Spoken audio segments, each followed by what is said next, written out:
Bueno, estamos con este proyecto que nos motiva muchísimo.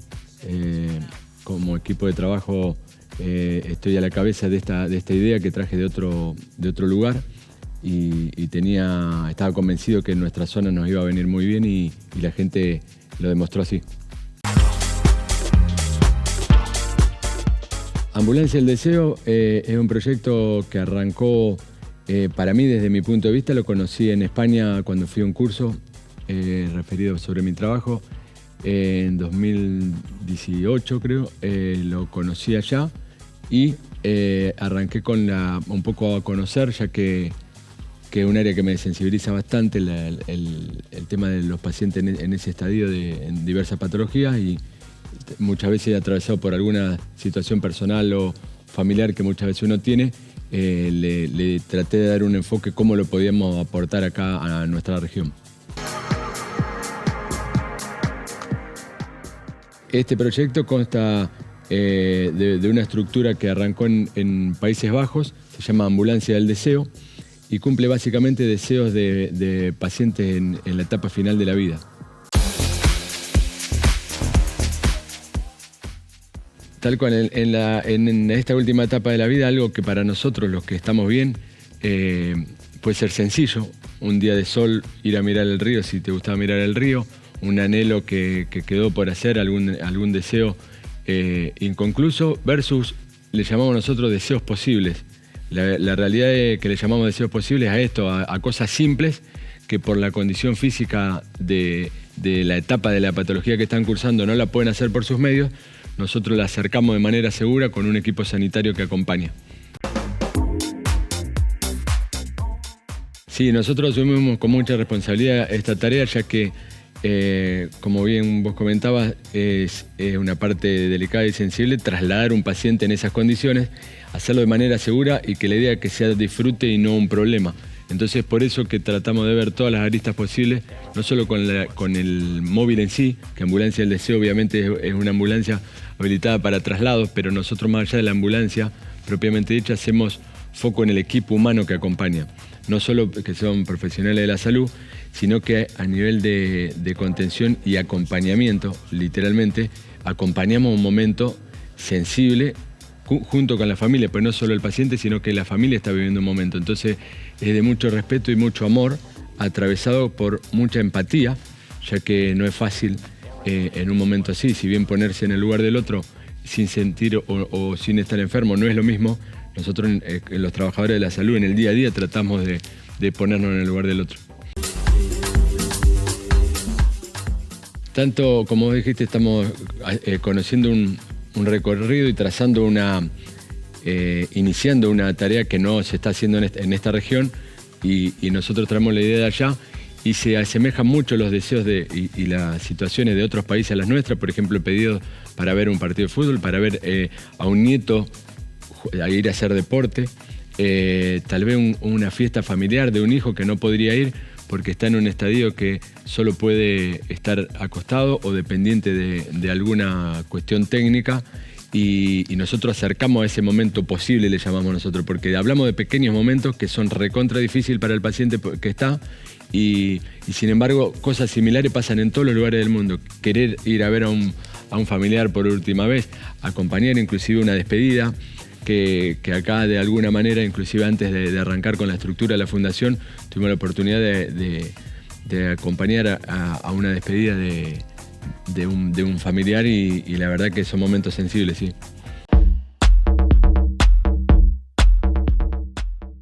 Bueno, Ambulancia del Deseo Argentina, como decíamos, el país pasa a ser el país 22, lo que por allá por el 2007 arrancó en Países Bajos, y tuve la oportunidad de visitarlos para interiorizarme. Allá arrancaron, seguimos la misma estructura institucional para poder hacerlo de manera correcta, y todo ese tiempo que nos llevó 2 años a armar la fundación, no solo con el equipo de trabajo.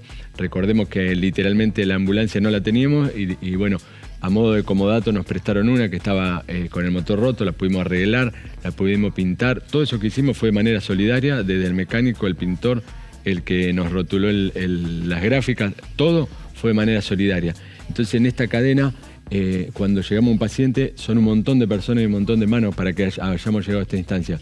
que no fue fácil, porque en el día a día recordemos que todo el equipo de salud lo hace de manera solidaria y voluntaria, por ende los tiempos no son los que uno quiere, pero haber llegado a esta instancia a todo el equipo de trabajo nos emociona mucho, fundamentalmente porque del primer día de la difusión nos llegaron deseos que estamos dándole forma, bastante complejos y sensibles, inclusive del área pediátrica, y la verdad que nos compromete mucho hacerlo con responsabilidad, porque no solo que nos llegaron consultas de varios lugares del país para arrancar con esta dinámica similar, sino que acá en nuestra región ya tenemos varios deseos por cumplir y la verdad que nos motiva y también nos pone en un lugar de responsabilidad al hacerlo.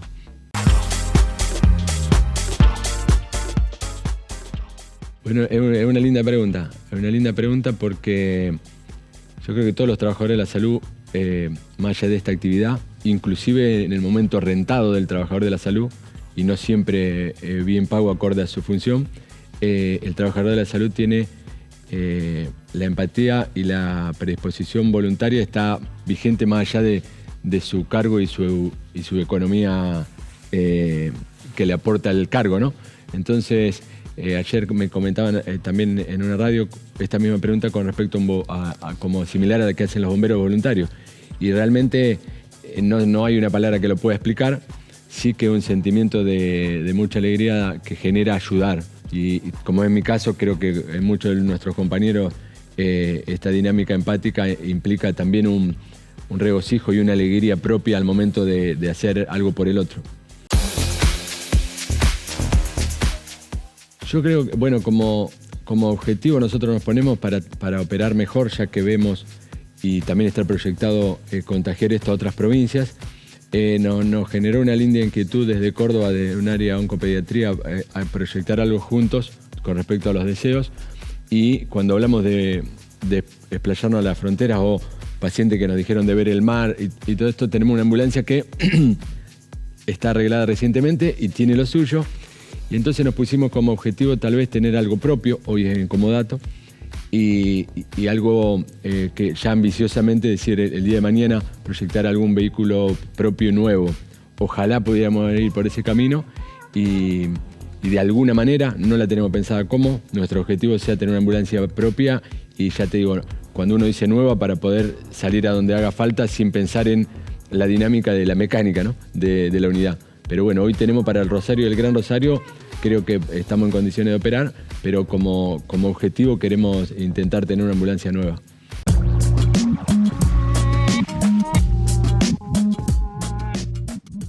Bueno, por medio de las redes para ver la actividad y para chequear el mail, pero es importante destacar que es por mail el contacto para los deseos y es fundacion.ambudeseo.arg@gmail.com. Ahí nos llega la consulta del deseo y también aprovechar para destacar que ahí es donde se dice si se hace o no, porque nos han llegado un montón de consultas de pacientes con alguna cuestión física que podría ser linda la idea, con alguna limitación o alguna capacidad reducida, pero es exclusivamente para pacientes que están en el estadio final de su patología. Entonces ahí se va a definir si se puede hacer o no. Pues nos entraron varias consultas y en realidad es para pacientes en la etapa terminal.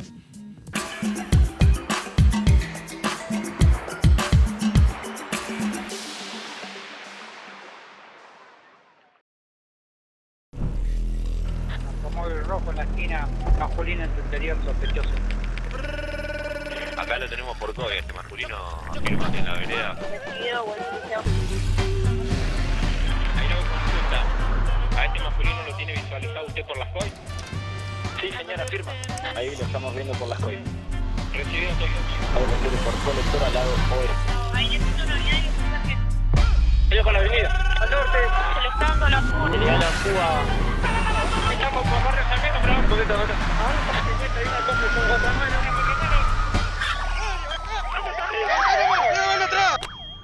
Entiendo situación controlada. Lo tiene mi compañero. Recibido, general, excelente laburo. El miedo cambió de lado.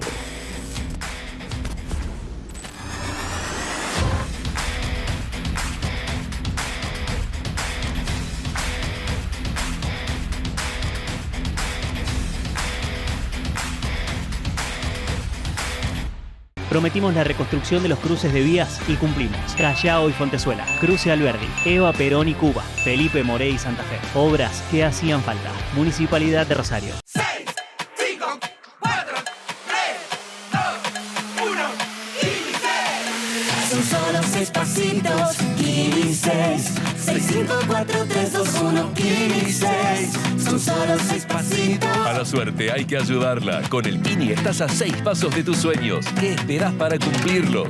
6, 5, 4, 3, 2, 1, Kini 6.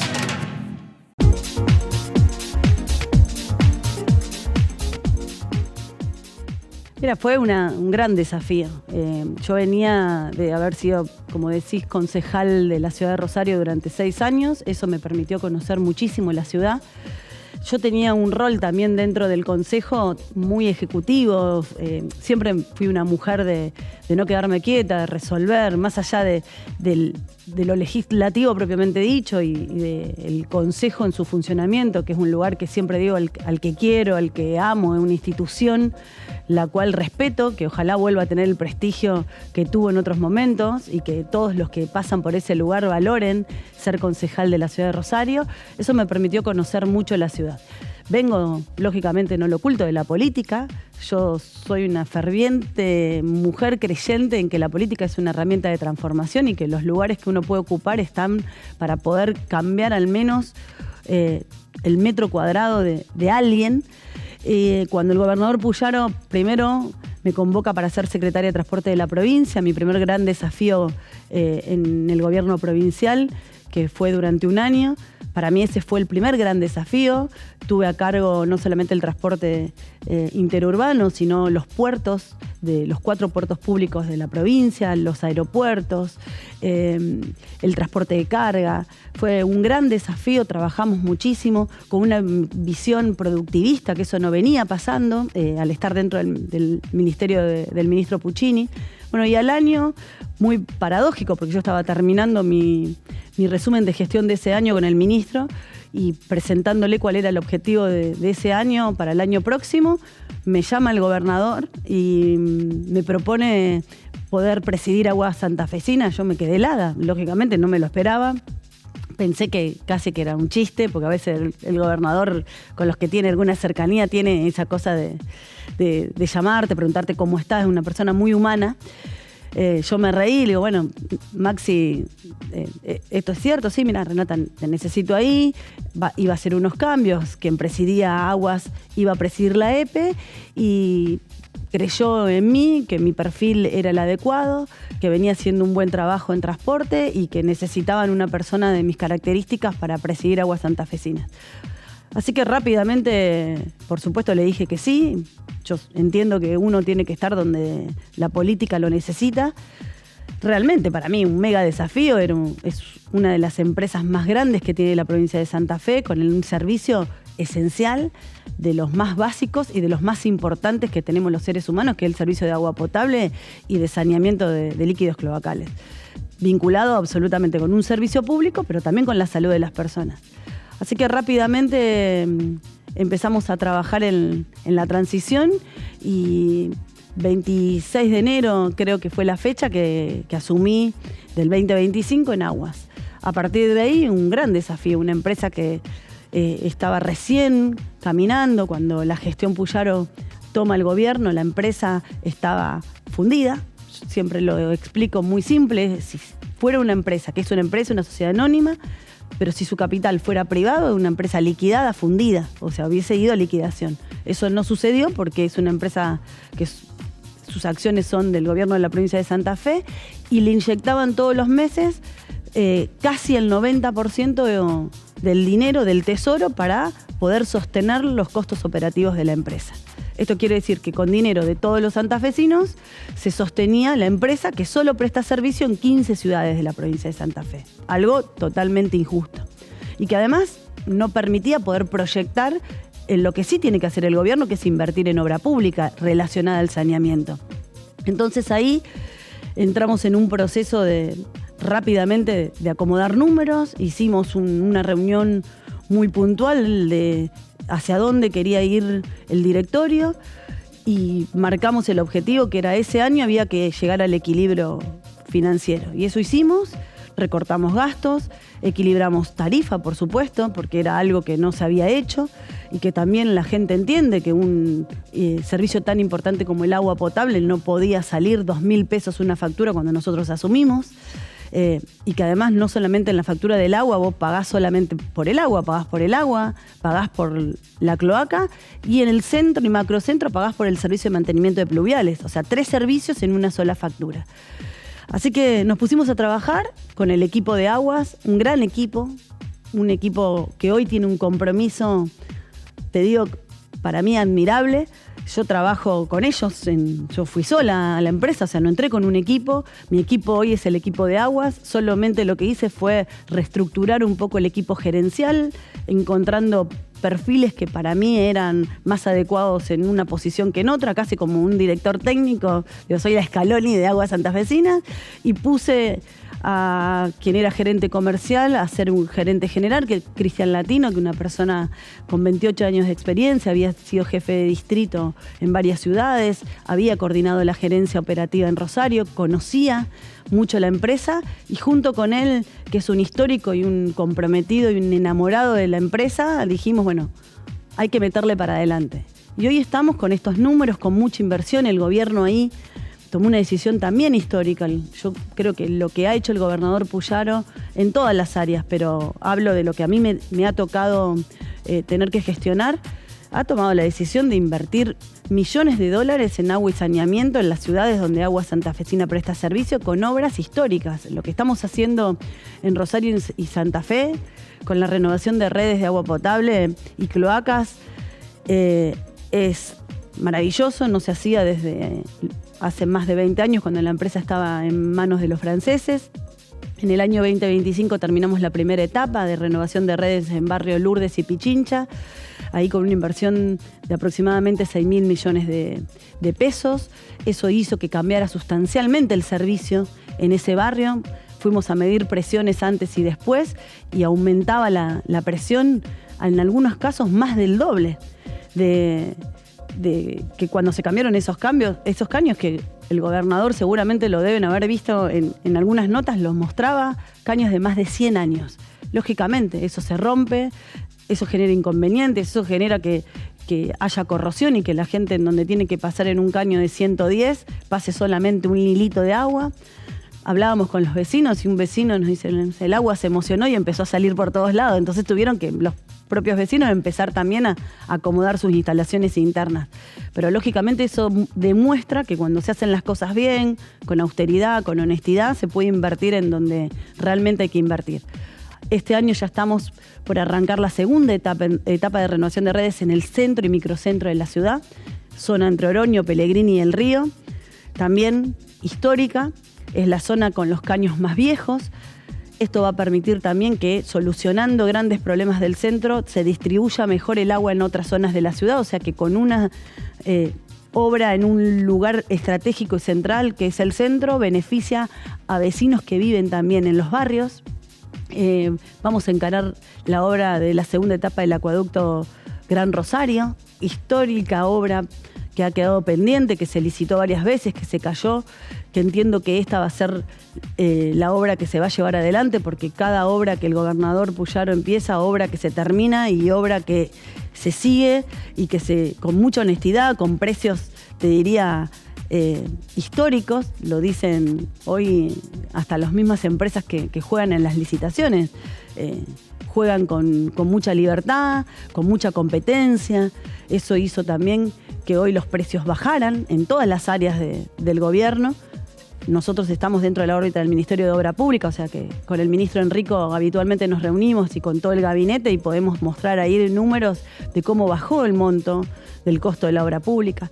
La verdad que un gran desafío. Es una empresa muy compleja por los servicios que presta, porque lógicamente es un servicio público 24/7, en donde es una empresa de servicio y a la vez una industria, porque el agua potable, me encanta a mí ir con los chicos cuando puedo, cuando hacen la visita a las plantas o las universidades y les mostramos el proceso productivo de potabilización del agua. Y es un proceso. La gente muchas veces dice, bueno, vivimos al lado del río, ¿cómo no tenemos agua? Bueno, no, vivir al lado del río Paraná es una gran suerte, pero también eso implica que nosotros tengamos que producirla el agua. No es que del río va directamente a tu casa. Tiene todo un proceso de producción para que en la canilla de tu casa llegue el agua de mejor calidad del mundo. Y no tengo dudas que es el agua de la mejor calidad del mundo. Estuvimos hace poco con una comitiva en Madrid y tuvimos la posibilidad de compartir con diferentes organismos y con la empresa pública Canal Isabel II, que le distribuye a la Comunidad de Madrid, y realmente estamos en los estándares de calidad de agua del mundo, como es, por ejemplo, esta empresa. Porque el proceso de control de la calidad del agua es desde el momento que tomamos el agua del río hasta que llega a la canilla de tu casa. Y realmente, quienes tenemos la suerte de poder tomar el agua que viene del río Paraná, Rosario, las ciudades del Gran Rosario donde Aguas presta servicio, realmente es un agua de gran calidad. Quienes tomamos agua de la canilla siempre lo admiran, incluso gente que viene de viaje y dice, che, tienen algo en Rosario como capital, que es el agua potable, poder tomar el agua de la canilla.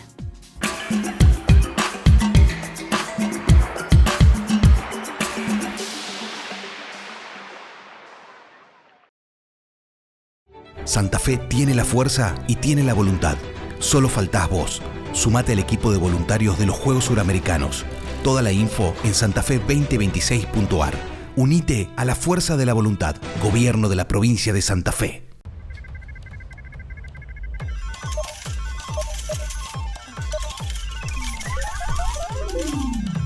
¿Todo bien?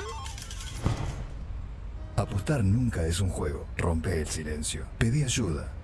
Soy vecina del barrio Carlos Casado. Acá se ejecutó la plaza número 80 de Bolsillo. Estamos muy felices con eso. Con un cartel que había aquí y un poco de pintura que yo tenía, puse no basura. Yo lo empecé por la basura realmente y terminó siendo un lugar de convivencia y que uno empieza a conocerse con vecinos que los ve. Yo no pensé que porque me molestaba la basura se iba a dar todo esto, porque también trae seguridad. Seguridad, convivencia, humanidad, poder ver al otro. Prometimos mejorar las calles de la ciudad y estamos cumpliendo. San Lorenzo, entre Lagos y Oroño, 27 de febrero, de Boulevard Oroño a Entre Ríos. Necochea, de Garibaldi a Presidente Quintana. Boulevard Oroño, desde Córdoba a Ultra. Avenida Pellegrini, entre Oroño y Entre Ríos. Ovidio Lagos, entre Garay y Rueda. Boulevard Rondó, entre Urunday y Martín Fierro. Moreno, entre Pellegrini y Montevideo. Caferata, entre Pellegrini y Presidente Perón. Obras que hacían falta. Municipalidad de Rosario. ¡Pisalo! ¡Matalo! ¡Dale! ¡Matalo el 4! ¿El 4? Es mi hijo. No entramos en ese juego. Decile no a la violencia. Consejo Municipal de Rosario. Barrio La Guardia, obra finalizada. 62 cuadras de pavimento definitivo. En el sector delimitado por Avenida Uriburu, Gutiérrez, Margis y Mitre. Prometimos y cumplimos. Municipalidad de Rosario. En vacaciones de invierno hay planes que son un 10. Los que te hacen reír, los que sorprenden, los que se comparten, los que disfrutan grandes y chicos. Del 4 al 19 de julio, la ciudad se llena de planes en museos, parques, plazas, el tríptico de la infancia, la comedia, el cultural Fontana Rosa y espacios de toda la ciudad, con entrada gratuita o precios muy accesibles. Consulta la agenda en rosario.gov.ar. Organiza Municipalidad de Rosario.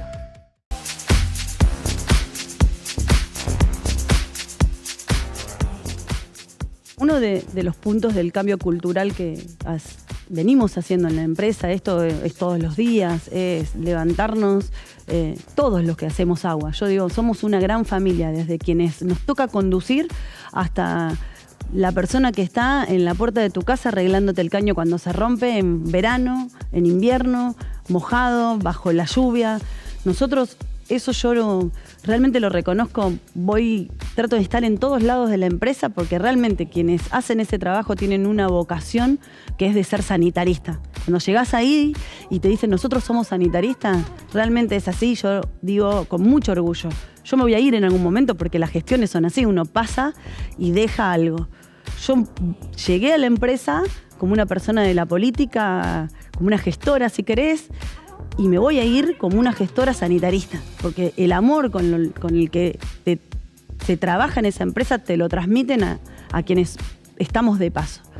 Parte de esa cultura también tiene que ver con este gran programa, que tiene que ver con la responsabilidad social empresaria, que para mí es un punto estratégico en la vida. Yo entiendo que todas las empresas o todas las organizaciones, ya no hablemos solo de empresas, las organizaciones tienen que tener esta mirada de responsabilidad social y de triple impacto, y que nosotros que trabajamos con algo tan sensible que es el agua y el saneamiento y la salud de las personas, para nosotros ese programa es nuestra joyita. Primero porque trabajamos con niños, la mayoría, más de 50.000 niños por año pasan por el programa Aguas Educa. Tenemos distintos padrinos también que nos acompañan, que nos ayudan, que algunos colaboran con el transporte para los lugares más carenciados, cuando van merenderos, en verano hacemos colonias de vacaciones, tratamos de abrir las puertas como podemos y a la gente que podemos. Ahora en vacaciones de invierno estamos haciendo una apertura al público en general, van las familias. La verdad que estuve ayer en la planta y hacía mucho frío y los chicos con la familia estábamos en la temática del Mundial y era la Copa del Agua, entonces pudimos a través del Mundial, algo que todo nos apasiona hoy y que estamos tan comprometidos, poder mezclarlo con lo que nosotros hacemos. Y todos los papás nos decían, la verdad que esto es hermoso, no lo conocíamos, en pleno Arroyito, mucha gente de zona norte, tener este lugar acá, poder tener un programa educativo y de diversión en conjunto es como lo máximo. Y entonces nosotros, y eso es una impronta propia, te diría, cuando conocí ese programa, que hace muchos años que está, dije, bueno, hay que ampliarlo. Lo ampliamos a las universidades y hoy estamos firmando convenios con distintas instituciones. Por ejemplo, la Sociedad de Pediatría, con la que desde el año pasado venimos trabajando y quedaron alucinados porque los llevamos a recorrer el proceso y a conocer nuestros laboratorios para poder trabajar en conjunto. Había como un mito de muchos médicos de que no hicieran tomar agua de la canilla, y la verdad que nosotros le decimos tomen agua de la canilla, y los médicos hoy hacen esa campaña con nosotros porque la verdad que es hasta mejor que el agua envasada. Vos no sabés ni cómo la envasaron, ni cuánto tiempo hace que está envasado, y nosotros sabemos cuál es el control de calidad y damos el sello de calidad de lo que estás tomando.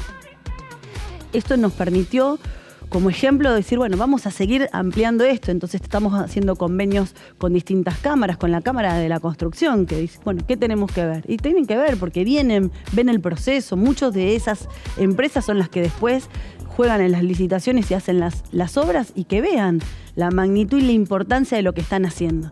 Y van y recorren nuestras instalaciones y quedan maravillados. Es decir, y además con la gente que está ahí adentro, y que cuando yo le digo son los héroes del agua, porque trabajan 24/7, porque están acá todo el tiempo, porque los jefes de las plantas, tanto de Baigorria como de Arroyito, son personas que viven para esto, que su teléfono nunca lo apagan, que el servicio público es indispensable, que se apaga una bomba, hay una complicación y vos te quedás sin agua, pero ahí hay gente trabajando para reponerlo.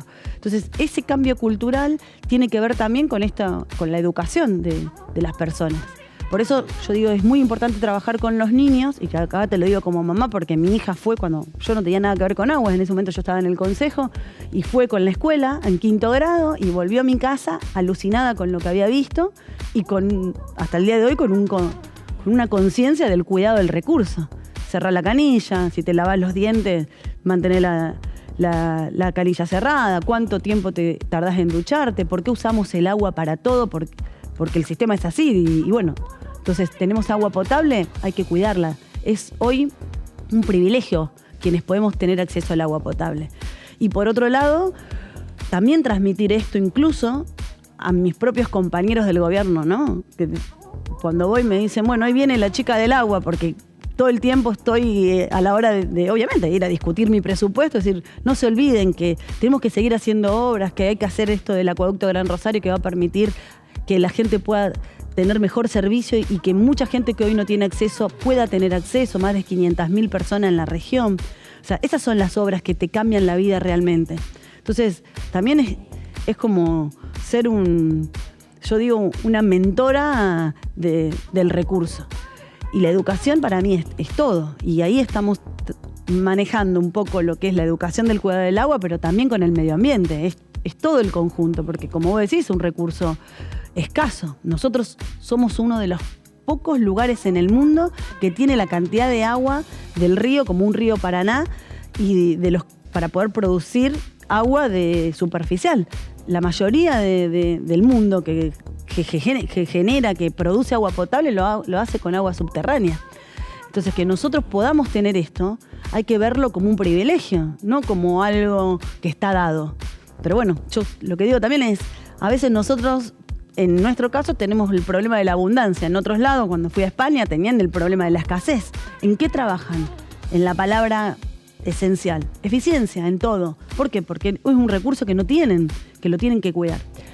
Entonces nosotros esa palabra, que para mí es 100% en la vida, lo llevo en mi estilo de vida y lo llevé lógicamente a la empresa, es parte de nuestros ejes de trabajo y de nuestros objetivos. Yo marqué 3 objetivos apenas asumí, que es la eficiencia, obviamente el orden, porque había que llegar al equilibrio, y hoy Aguas Santafesinas, con sus propios recursos, cubre sus costos operativos. La provincia lo que hace es invertir en obras. Y la otra gran frase y el objetivo que siempre tenemos en mente y que es lo que trabajamos siempre en todas las capacitaciones es la cercanía con el usuario. Nuestro principal cliente es el usuario. Aguas trabaja para esa persona que tiene agua potable, que tiene cloacas. Por ende, cada cosa que hagamos tiene que estar direccionada a que el usuario no tenga problemas. Puede acceder mucho más rápido a nuestra página, cosa que hicimos, una página muy vieja, la cambiamos. Obviamente que cuando uno hace cambios tecnológicos van surgiendo problemas, pero lo estamos resolviendo. Había mucho atraso en inversión de infraestructura, en tecnología, bueno, todo eso hoy se está dando, falta mucho, por supuesto. Una empresa que tuvo desinversión durante 20 años, en 1 año y medio no se puede solucionar, pero sí es el camino correcto.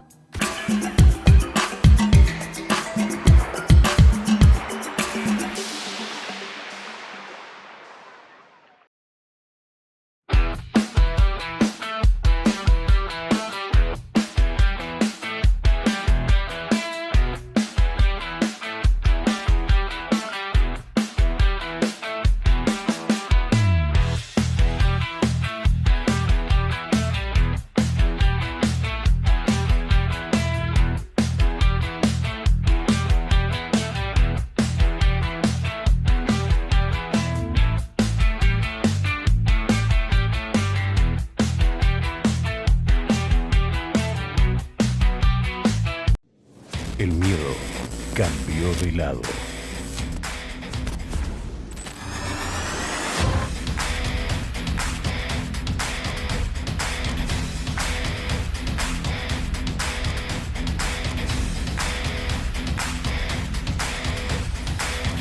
La provincia de Santa Fe se está preparando para los suramericanos y las obras avanzan. Lo que se viene es grande y arrancamos la pretemporada con todo. En Rosario, el Estadio Parque Independencia. El Centro Acuático Provincial, las Villas Suramericanas y el Multiespacio Arena Rosario.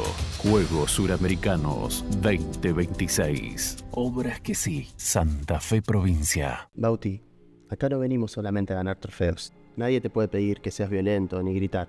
Venimos a aprender a ser mejores personas. ¿Quedó claro, papá?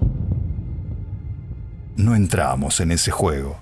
Decile no a la violencia. Consejo Municipal de Rosario.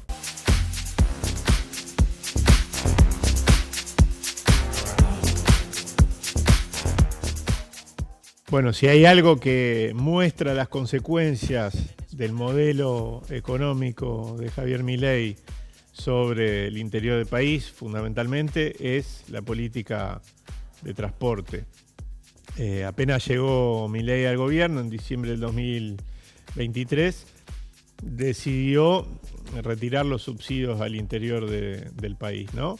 Hay que aclarar, cada vez que un argentino, no importa dónde viva, carga nafta, el 15% de lo que paga es para el impuesto a los combustibles líquidos, que se tiene que destinar fundamentalmente a los subsidios al transporte, para el interior no hay nada, y al arreglo de las rutas nacionales, tampoco se está haciendo.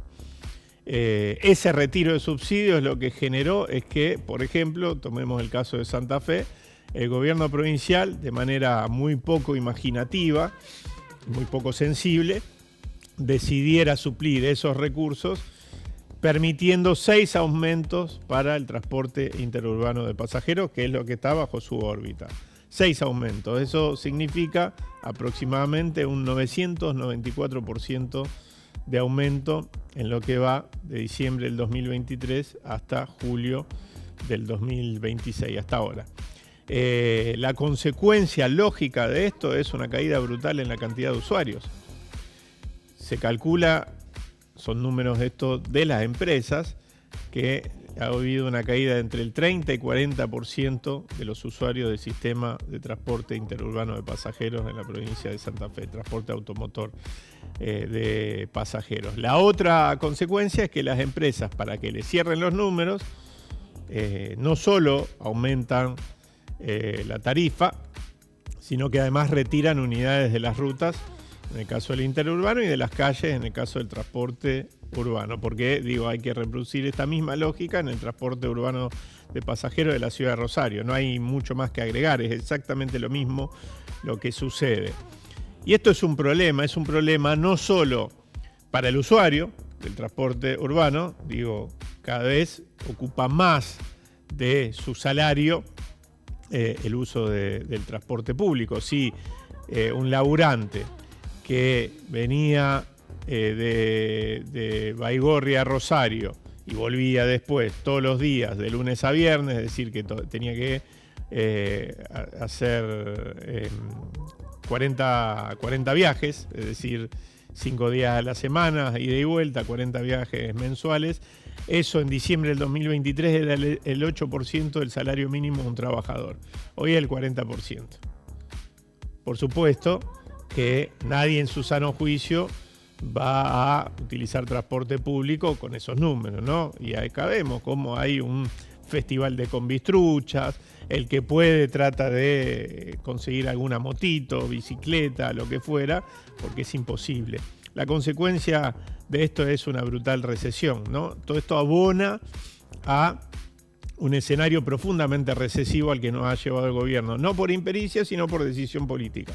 No hay impericia en el retiro del subsidio del transporte, hay una decisión política de secar la plaza, ¿no? Básicamente. Frente a esto, la pregunta es ¿qué hace el gobierno provincial y qué hacen los gobiernos municipales con respecto al transporte interurbano?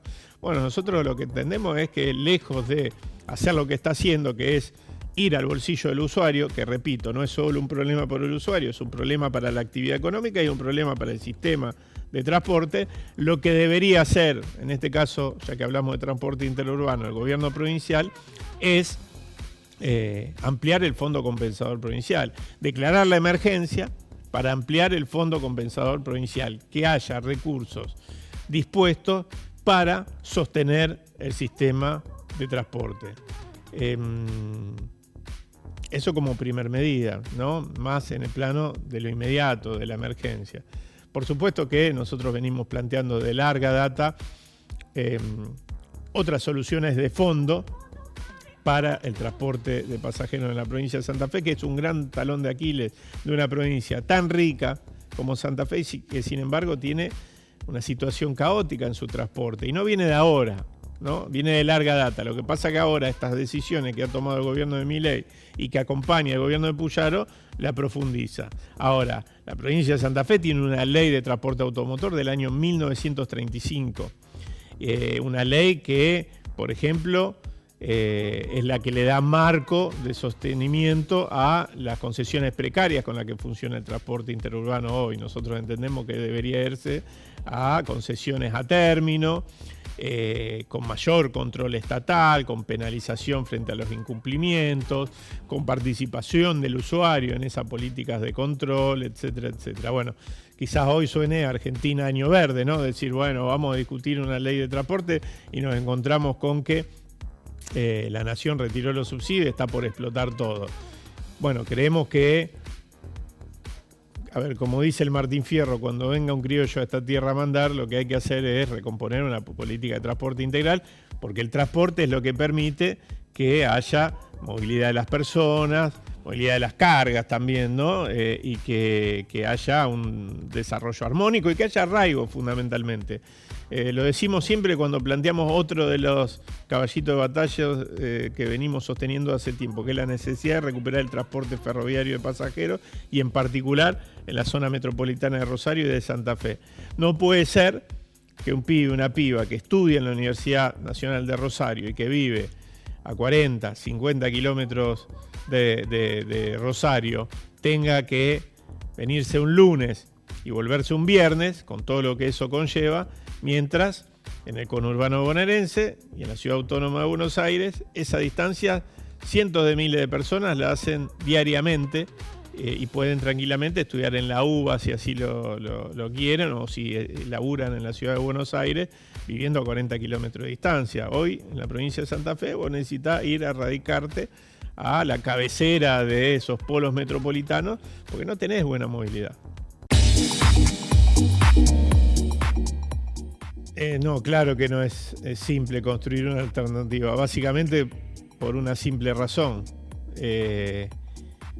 Javier Milei ganó las elecciones del 2023 fundamentalmente por un rechazo mayoritario de una parte importante de la población a lo anterior. Y no me refiero solo al peronismo, me refiero a la dirigencia política en general y a su imposibilidad de resolver los grandes problemas de la Argentina, ¿no? Por supuesto, ¿qué hizo Javier Milei con eso? Lo que hizo fue profundizar todos los problemas que tenía la Argentina. No solucionó ni uno de los problemas. Y los dos grandes caballitos de batalla sobre los que se paró para ganar las elecciones y para después tener cierto apoyo popular durante un tiempo, creo que ya hoy no están así, demostraron que tampoco fueron resueltos, ¿no? Uno es uno de los caballitos de batalla era el combate a la inflación, ¿no? Bueno, evidentemente, a pesar de que, como dije antes, secaron la plaza, llevaron a la Argentina a una brutal recesión y pararon la economía, digo, hoy la economía está parada, a pesar de todo eso, la inflación no bajó, ¿no? Que era el principal argumento. La inflación no bajó y se mantiene en niveles altos. Y el segundo caballito de batalla era la pelea contra la casta. Bueno, creo que después del caso Adorni, y te agregaría el caso Libra, me parece que este gobierno no tiene ningún argumento válido para intentar hacernos creer de que está peleando contra algún tipo de casta, ¿no? Es más, es la síntesis de todas las castas gobernando la cosa pública, ¿no? Desde los Menem controlando la mitad del gobierno hasta la política sistemática de concesión a poderes económicos nacionales y sobre todo internacionales, de capital financiero, las transnacionales interesadas en la explotación de nuestros recursos estratégicos. Me parece que queda claro de qué va este gobierno, y es el gobierno de la casta política, judicial, la casta económica, transnacional fundamentalmente, ¿no? En ese marco, construir una alternativa no es cosa simple, fundamentalmente porque me parece que falta una autocrítica. Y la autocrítica que falta, por parte de la política en general y del peronismo en particular, no es una autocrítica de dos dirigentes sentándose en una mesa, discutiendo y diciendo, bueno, hicimos mal esto, hicimos mal lo otro, ni una autocrítica de esa que se escriben en un documento y se publican y después no lo lee nadie. La mejor autocrítica es hacer en el presente las cosas de manera distinta a las que se hicieron mal en algún momento y nos llevaron al fracaso. Y esa autocrítica debería empezar por no reproducir internas a cielo abierto, ahora sí ya hablo del peronismo, que en algún momento nos llevaron al fracaso y que hoy parecen reproducirse sin solución de continuidad, como si a alguien le interesara las diferencias entre los peronistas. En todo caso, si va a haber discusiones y si va a haber internas, que a mí me parecen válidas las internas. De hecho, yo creo que una de las grandes soluciones al problema del no reconocimiento de un liderazgo único en el peronismo debería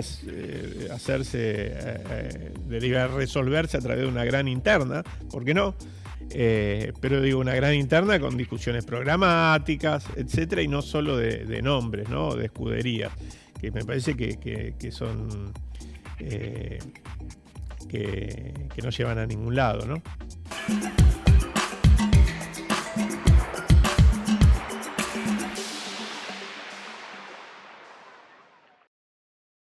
Prometimos mejorar las calles de la ciudad y estamos cumpliendo. San Lorenzo, entre Lagos y Oroño, 27 de febrero, de Boulevard Oroño a Entre Ríos. Necochea, de Garibaldi a Presidente Quintana. Boulevard Oroño, desde Córdoba a Ultra. Avenida Pellegrini, entre Oroño y Entre Ríos. Ovidio Lagos, entre Garay y Rueda. Boulevard Rondó, entre Urunday y Martín Fierro. Moreno, entre Pellegrini y Montevideo. Caferata, entre Pellegrini y Presidente Perón. Obras que hacían falta. Municipalidad de Rosario. La obra más grande de la historia de Empalme Graneros ya está en marcha. 169 cuadras a intervenir, 145 cuadras con pavimento definitivo, eliminación de zanjas, obras hidráulicas y la renovación de 3 espacios públicos.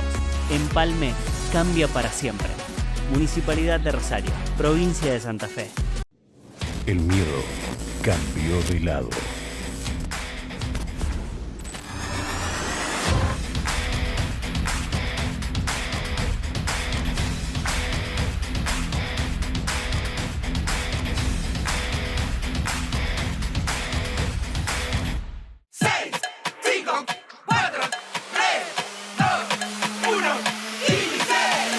Son solo 6 pasitos, Kini 6. 6, 5, 4, 3, 2, 1, Kini 6. Son solo 6 pasitos. A la suerte hay que ayudarla. Con el Kini estás a 6 pasos de tus sueños. ¿Qué esperás para cumplirlos?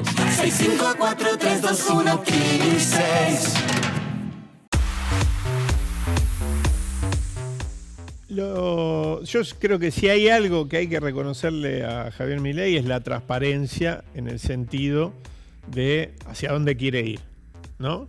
No es ningún misterio. Lo decía antes incluso de asumir la presidencia de la Nación, antes incluso de ser candidato a la presidencia de la Nación. Él quería llevar la Argentina a fines del siglo XIX, principios del siglo XX, cuando, dice él, la Argentina era la primer potencia económica mundial, cosa que es mentira. En ningún manual de economía y de ciencia política vas a encontrar que diga algo de eso. Muy por el contrario.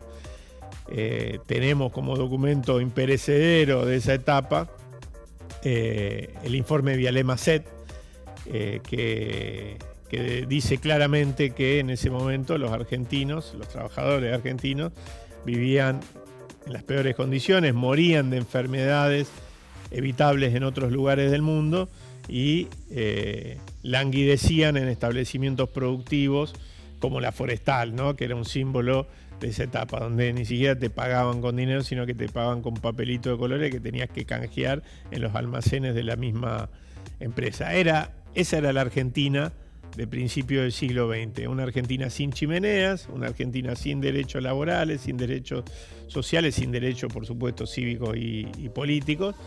Y ahí nos quiere llevar Javier Milei. El proyecto de Javier Milei busca extranjerizar la economía argentina,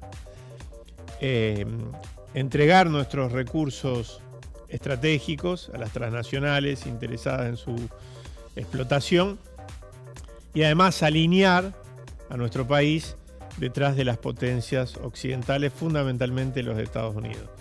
Hace muy poquito, Kirchner, el canciller, firmó un acuerdo comercial y de inversiones con los Estados Unidos que básicamente lo que promueve es que Argentina abandone cualquier tipo de política de desarrollo industrial y que inserte sus recursos estratégicos, fundamentalmente el litio, el cobre, que son importantísimos para la industria de la defensa y la tecnología en general, como